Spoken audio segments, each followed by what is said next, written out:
the guy that gets to shepherd 1,200 volunteers and a staff of 20 or 30 every year, that's got to be one tough job. But Jerry Sinnott, our general manager, does a great job, and I'd like to call him up now. Thanks, Mark. We don't do that without a lot of help from the volunteers. You know, here we are again. It seems like we were just here, you know, just a few days ago. We're number 48 now. But I just want to thank all the volunteers. We are a small staff of about 20 people, and they do an amazing job. They're an amazing group of people. But we could not do what we do, could not put this week on without the 1,200 volunteers that helped us put that on all year long. You know, a lot of them have been here since November, marking spaces and getting things ready on the grounds. It's just an amazing group of people here. David, you're right. That can't happen just anywhere in the nation. People ask me all the time, how do you get 1,200 people going in the same direction, at the same time, with a great attitude? And I said, heck if I know. You know, I think it's just that the spirit of volunteerism that is alive and well in Tulare County, and we're grateful for that. There is one person we'd like to honor this morning, and that's Stan Bird. Stan passed away several months ago in Wisconsin, in his home state. Stan was a consultant for the World Ag Expo for so many years. Stan was a brainchild and was responsible for developing many of the programs and promotions for the past 40 years or more. Nobody really knows how long he's been doing that. He developed things like the Top 10 New Products Awards, our program, the California Crop Center, Forage Challenge, and so many others. Stan developed our first Farm Show magazine and drove that project for a long, long time. Stan was also very instrumental in developing the World Dairy Expo that happens every year in Madison, Wisconsin. Stan was our quasi-sales rep in the Midwest, promoting our show to the Midwest and East Coast manufacturers. He was an amazingly brilliant man. He was my mentor, and I know a mentor to a lot of people in this industry.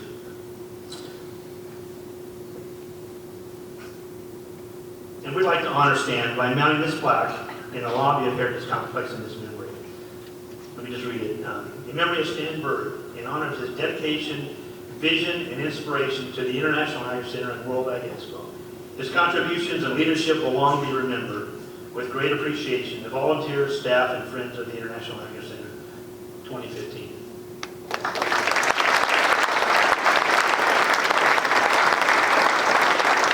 Kathy, his wife, is here, and daughter Barbara, and her husband. We just want to thank you for coming.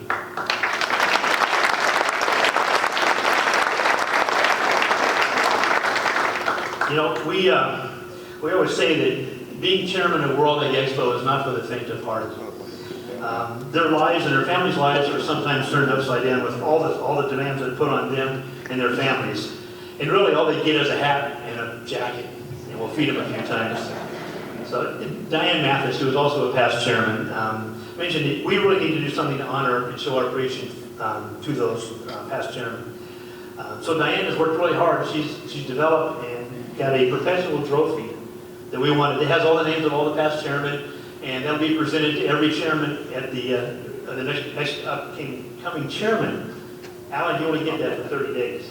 And then that'll be handed off at our thank you party in November. No, March. I had to think about that. So I'd like to have all the past chairmen. Would you please stand?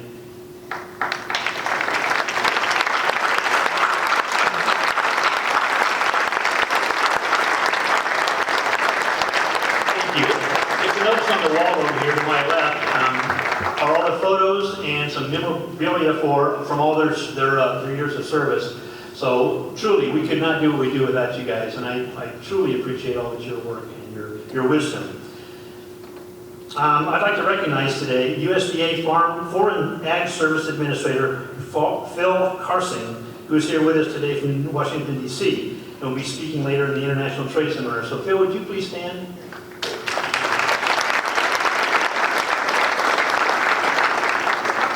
Okay, again, welcome to World Ag Expo. We talked yesterday at Media Day, we had all the media here.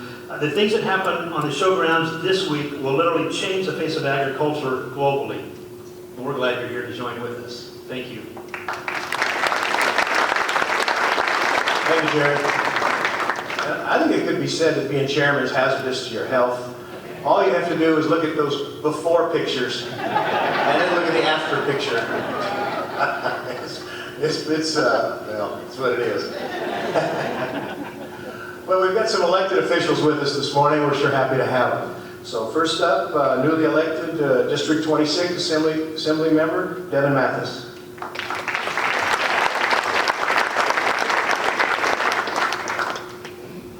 All right. Well, welcome to the World Ag Expo.